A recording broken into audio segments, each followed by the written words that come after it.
राजधानी रायपुर में प्रस्तावित रेड रूम टेक्नो पार्टी विवादों में आ गई है। सोशल मीडिया पर वायरल प्रचार सामग्री में कथित रूप से नाबालिग लड़कियों के इस्तेमाल और आपत्तिजनक प्रस्तुति के आरोप सामने आए, जिससे लोगों में आक्रोश फैल गया। मामला संज्ञान में आते ही रायपुर पुलिस ने जांच शुरू की और आयोजन स्थल पर कार्रवाई करते हुए कार्यक्रम को रद्द करा दिया। पुलिस ने इस मामले में 3 आयोजकों को हिरासत में लिया है और उनसे पूछताछ जारी है। साथ ही यह भी जाँच की जा रही है कि आयोजन के लिए आवश्यक अनुमति ली गई थी या नहीं और इसके पीछे कोई संगठित नेटवर्क तो सक्रिय नहीं है। कि मीडिया के माध्यम से जानकारी मिली थी पुलिस को कि एक आपत्तिजनक किसी पार्टी का आयोजन किया जा रहा है, तो इसको संज्ञान में लेते हुए इसके संबंध में पुलिस के द्वारा पता किया गया और जो जानकारी प्राप्त हुई उसके अनुसार इसमें आयोजन को रद्द कर दिया गया है। और इसके जो आयोजक हैं, पार्टी के जो आयोजक हैं, उनके संबंध में भी जानकारी ली गई है और उनको थाना तलब किया गया था। थाना तलब करने के बाद उनसे पूछताछ की गई है और जिस आयोजन स्थल में जहाँ पे हो रहा था उसके भी मैनेजमेंट को भी बुलाया गया था और उसके संबंध में पूछताछ की जा रही है। इनको नोटिस आदि दिया गया है और इसमें फिर विस्तृत जांच के बाद आगे वैधानिक कार्रवाई पुलिस के द्वारा की जाएगी।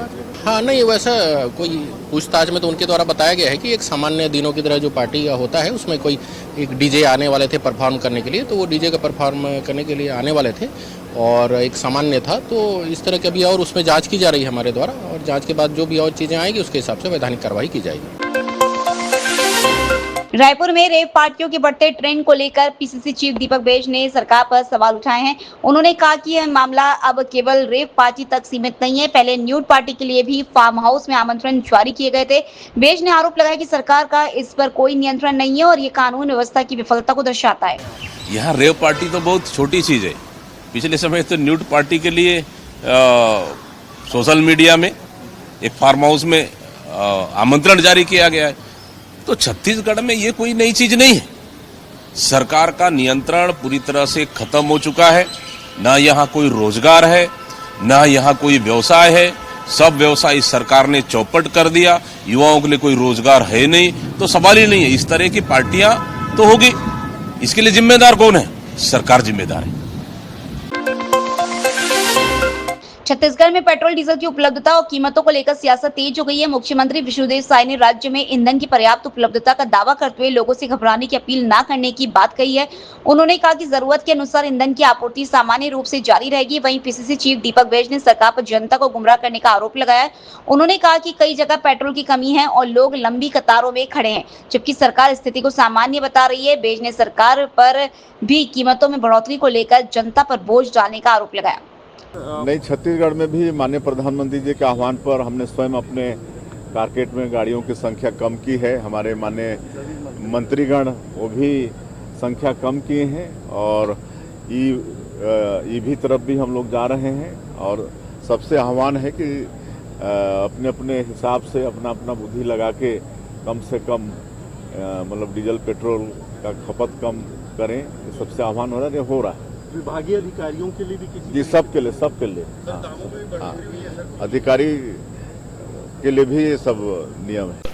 सीनियर नेताओं से चर्चा करेंगे। आम जनता त्रस्त है इस सरकार से। महंगाई चरम पर है, पेट्रोल डीजल मिल नहीं रहा है। उसके बाद भी आपदा में अवसर तलाशने का काम ये सरकार कर रही है और 3-3 रुपए पेट्रोल और डीजल में रेट बढ़ाया है। इसको लेकर निश्चित रूप से कांग्रेस पार्टी विचार करेगी और सीनियर नेताओं से चर्चा करेंगे और आने वाला समय में इस मुद्दों को लेकर हम बड़ा रणनीति बनाएंगे। राजधानी रायपुर के इंदिरा गांधी कृषि विश्वविद्यालय रायपुर का 11वां दीक्षांत समारोह संपन्न हुआ। इस अवसर पर मुख्यमंत्री विष्णुदेव साय ने उपाधि और मेडल प्राप्त करने वाले विद्यार्थियों को बधाई देते हुए उनके उज्जवल भविष्य की कामना की।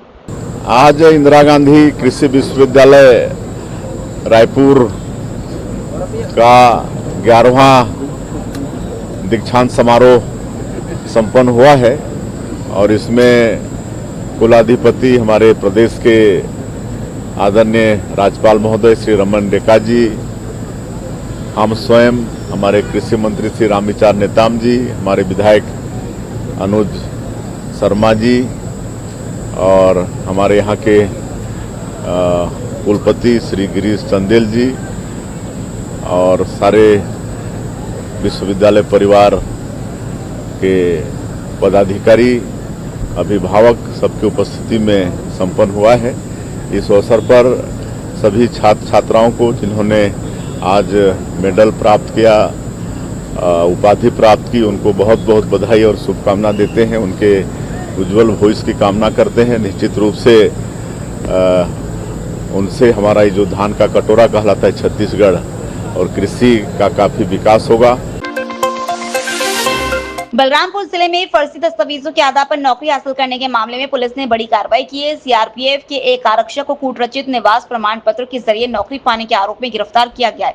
आरोपी पर आरोप है कि उसने ई डिस्ट्रिक्ट पोर्टल के माध्यम से दस्तावेजों में हेरफेर कर फर्जी प्रमाण पत्र तैयार कराया और उसी के आधार पर भर्ती हासिल की। मामले में पुलिस ने बीएनएस और आईटी एक्ट की धाराओं के तहत केस दर्ज कर आरोपी को जेल भेज दिया है। 28/4 को तहसीलदार बलरामपुर ने एक आवेदन प्रस्तुत किया और जिसमें बताया कि आरोपी ने कूटरचित दस्तावेज के आधार पर अपना निवास प्रमाण पत्र ई डिस्ट्रिक्ट पोर्टल के माध्यम से बनाया है और उसके आधार पर सीआरपीएफ कोबरा में नौकरी कर रहा है, जिनके तहसीलदार के आवेदन के आधार जांच के आवेदन के आधार पर थाना बलरामपुर में अपराध क्रमांक 78/2026 धारा 318, 319, 336, 340, 61, 338 बीएनएस व 66A आईटी एक्ट के तहत अपराध पंजीबद्ध किया गया है और जिसमें आरोपी को विधिवत गिरफ्तार करके आज माननीय न्यायालय में पेश किया गया, जिसे रिमांड पर जेल दाखिल कराया जा रहा है। कांकेर जिले में पुलिस ने नकली नोट छापने वाले एक गिरोह का बड़ा खुलासा किया है। कोतवाली थाना क्षेत्र में की गई कार्रवाई के दौरान पुलिस ने करीब 6.5 लाख रुपए की नकली नोट बरामद करते हुए एक आरोपी को गिरफ्तार किया है। जानकारी के अनुसार पुलिस को मुखबिर से सूचना मिली थी कि नया बस स्टैंड क्षेत्र में एक युवक बड़ी मात्रा में नकली नोट लेकर घूम रहा है। सूचना के आधार पर पुलिस ने घेराबंदी कर आरोपी को पकड़ लिया। तलाशी के दौरान उसके पास से 500 रुपए के नकली नोट बड़ी संख्या में मिले हैं। पुलिस पूछताछ में आरोपी ने स्वीकार किया है कि वह अपने घर में प्रिंटर और अन्य उपकरणों की मदद से नकली नोट छापता था। आरोपी ने बताया कि वह कर्ज में डूबा हुआ था और जल्दी पैसे कमाने के लिए उसने यह अवैध तरीका अपनाया। इसके बाद पुलिस ने आरोपी के घर पर छापा मारकर नकली नोट छापने में इस्तेमाल किए गए उपकरण भी जब्त कर लिए हैं। फिलहाल पुलिस ने आरोपी को गिरफ्तार कर लिया है और यह जांच कर रही है कि वह अकेले इस काम को अंजाम दे रहा था या उसके साथ कोई अन्य लोग भी शामिल है। मामले की जांच जारी है। इसमें थाना कांकेर कोतवाली की टीम और क्राइम की टीम ने एक जॉइंट कार्रवाई करते हुए जो क्षेत्र में जो एक काउंटरफिट करेंसी का एक जो चल रहा था उस आरोपी को गिरफ्तार किया है। इसमें आप देख सकते हैं 500 के जो एक नकली नोट आरोपी द्वारा प्रिंटर का इस्तेमाल करते हुए उसको किया गया है। इसमें कुछ जो है प्रयासरत भी था, जिसमें आप देखेंगे कि एक साइड प्रिंट करके उसने उपयोग में लाने की मंशा से उसको निकाल के रखा हुआ था।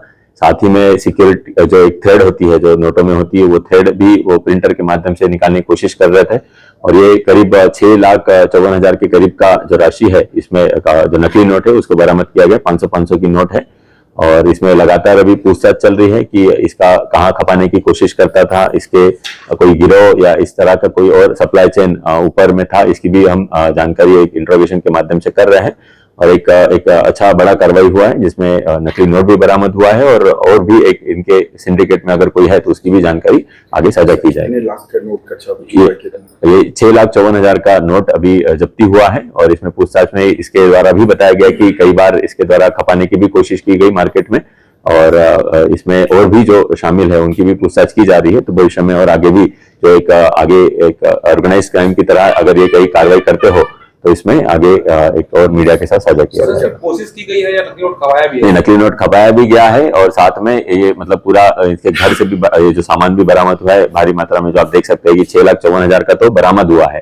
साथ ही साथ जो बिना कटा हुआ पेपर भी जो है, जिसमें पेपर में उसके द्वारा 500 की नोट को प्रिंट किया गया है, तो फिर बाद में वो मशीन का इस्तेमाल करके सही तरह से काट के ताकि शक ना हो कि ये असली नोट है या अलग है। जैसे आप देखेंगे जो थ्रेड होता है उसका भी वो कोशिश कर रहे थे कि उसको भी उसमें असली नोट की तरह लगे। तो एक ये पहले भी खपाया गया है और इसमें साथ में और भी कोई आरोपी शामिल होगा तो उसकी भी अब आगे कार्रवाई की जाए।